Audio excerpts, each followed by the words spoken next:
after 2 years, after 3 years, you cannot see the commensurate impact of that crusade, although money was wasted.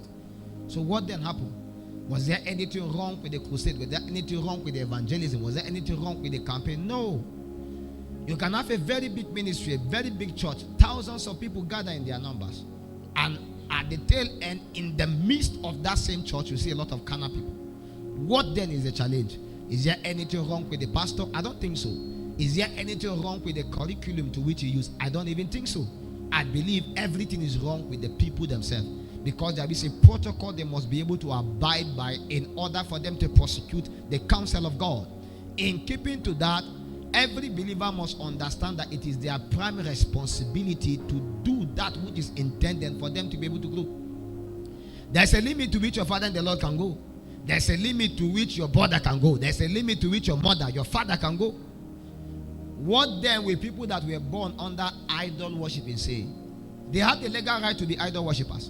What about those that were born Muslim? They have the right to remain Muslims until they die. Why do they make a U-turn? They came to a point where they realized it is their responsibility as individual believers to be able to pursue according to this pathway. Well, I want to let you understand that a time came in my life where I began to ask myself the question. I've read a lot of books, listened to so many sermons, unfortunately attended so many conferences. Why I say unfortunately is because some of us use our last card to travel for conference. In fact, we sowed seed, we did all we know how to do, fasted all the prayers, did a lot of prayers. And a time came I began to ask myself, if peradventure I am to summarize what a believer needs to focus on that will make the believer advance, what are the most pivotal parameters that a believer can engage that can make the believer profit from this pursuit? Because at the tail end, there is no guarantee that you profit. The only guarantee that you profit is that when you remain and summarize your life according to an order for a while. Everybody have an excuse not to pursue after God. Everybody have an excuse to backslide. Everybody have an excuse to say God is not faithful. Only those that understand few things can be able to still remain. And these ones are those that actually come to a point where they make certain things a lifestyle. The things I want to teach you as part of the believer's challenge, I will just give 8, so maybe 2 per service. These things are one of the things that you don't have to look at them as an activity. They have to be your lifestyle. If they are not your lifestyle, I'm telling you that if it's an activity, you'll be tired of it. Every activity comes to a point where it will weary man. It is the truth.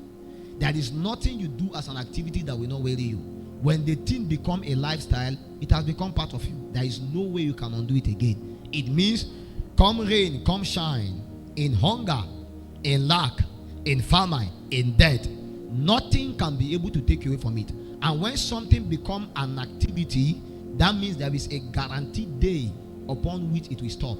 When it becomes a lifestyle, it becomes an addiction. And I've always said, addiction is not a bad thing.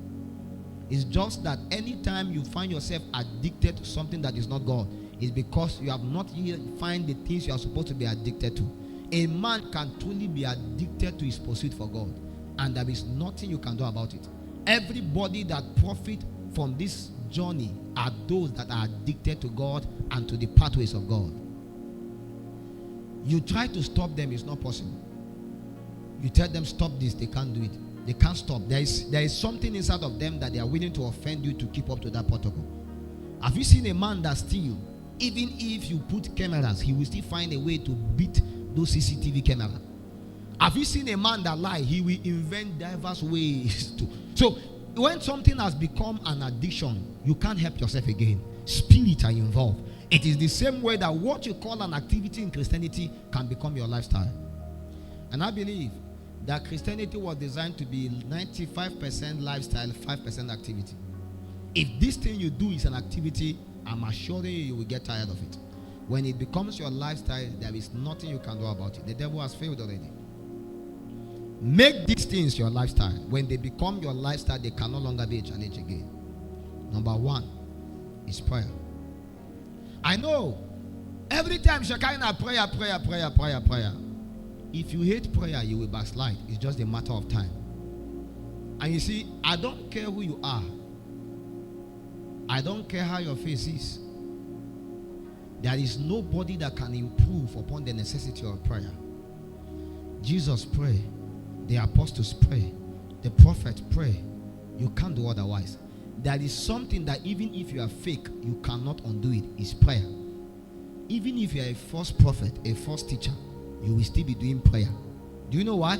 It will only take prayer to become a common denominator for everybody. Even Babala will pray. Idol worshippers pray. In fact, if you join Hinduism, if you join Islam, you will pray 5 times in a day. So prayer is a common denominator when it comes to spirituality. And it is a lifestyle to everybody. Every Islamic person knows that prayer is their lifestyle. So there is a clarion call. When they call, everybody must respond. They are doing protests. Islam, it's time for prayer. They stop the protest and ensure that they pray first before they continue. They can't even risk it. Can believers in church be willing enough to say, I know I am angry with the government, but let me pray before I advance? It's only an Islamic person that if he has his way in the sky, he will say, let the plane stop, let them pray first. I have traveled by train before, and a time came, we reached a station, they said, let them Islam pray.